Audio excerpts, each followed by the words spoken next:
Well, what is the connection between cleaning chemicals and fertility? That is such a great question. And the really important thing that I want people to take away from this conversation is that you can't isolate fertility. You can't isolate reproductive health, hormonal health. So many times when we have a problem, like let's say you have a sore finger, right? And it's infected. Let's just give that as an example. That finger, you might put, topical treatment and you might put things on it that is going to help to heal from the outside in. But the truth of the matter is that that finger is part of a greater system. And the fact that that finger became infected to begin with is a flag to what else perhaps may be going on underneath the radar, so to speak, inside the system of that person. Because what happens is that, I always talk about the fact that every system is designed for delivering the outcome that it's delivering. And if the outcome is not what you want, you have to question, okay, what is the process? What is the system? And so what happens is, in a roundabout kind of way, I need to kind of help people understand that that sore finger is a part of a whole, just like reproductive health is a part of an entire system. So the things that we breathe in, the things that we put on our skin, the things that we put in our mouths, the things that, we experience in our day to day are all going to have an effect on how our body works in one way or another. Okay. So when it comes to cleaning products, the effects are various because there are many different types of molecules and of components and compounds and ingredients that have different effects in our body. Some products will have, the volatile component of them, for example, ammonia or bleach. You will breathe that in. You may not even get it close to your hands. You might be wearing gloves, but it doesn't matter because just the breathing of it has an impact on how your organs will perceive that chemical. If you don't clean with gloves, which God forbid that would be the case, especially if you're using cleaning products, you're going to be absorbing the skin, Angela, absorbs whatever compound is put on it 3 times more in greater amounts than what you eat through your mouth. Imagine that, right?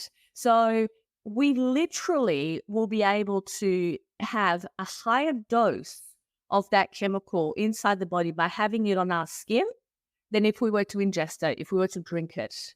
So hence the absolute importance of making sure that we are using protective, equipment when we are doing cleaning jobs. Whatever is in that environment is going to end up in your body in one way, shape, or form. So whether And I think that's a key. I think a lot of house cleaners don't realize that their lungs are also filtering out, like you mentioned, the fumes with the bleach and the ammonia and things like that. absolutely. Their lungs are acting as a filter and their respiratory system is going into high gear when we use some very strong Yeah. cleaning chemical, and it may not be necessary to use something as strong. Yeah, absolutely. And it's almost like the lungs will be acting as a filter and a sponge at the same time, right? So what happens is that when we are sucking all of those things into the system, then what happens is that the body has to treat it somehow. And so what happens from there is going to it be dependent on many other factors and many other pathways of what's going on in the body. That's called epigenetics. When it comes to the way in which the environment has a relationship with what happens in the body. Like we have all of our genes, but the way that our genes will kind of essentially show up in our day to day and what kind of diseases we may be predisposed to or we may be affected by will be dependent on how our genes respond. And that response is called epigenetics. Okay. So when it comes to chemicals and chemical products, there are different categories and there are different types and there are, different ways in which they show up in different products and so on. But the takeaway of all of those different types of chemicals is the same, is that they will have an impact on a cellular level on what's going on with the body. And most cleaning products, they have an impact on hormonal glands. Okay, so the endocrine system. So these hormonal glands, they are the ones that communicate. Like our ovaries will communicate with our thyroid, which will communicate with our pituitary in the brain, which will then, kind of have this feedback loop to release the egg for ovulation, or in the case of males, to produce sperm. When these pathways are affected or they are obstructed because of different chemicals or different exposures, then those loops and balance that would ordinarily happen in terms of hormones, they break down, right? They become disconnected. There's a difficulty of communication between those systems. And so they become disrupted. And when they become disrupted, we start to see symptoms.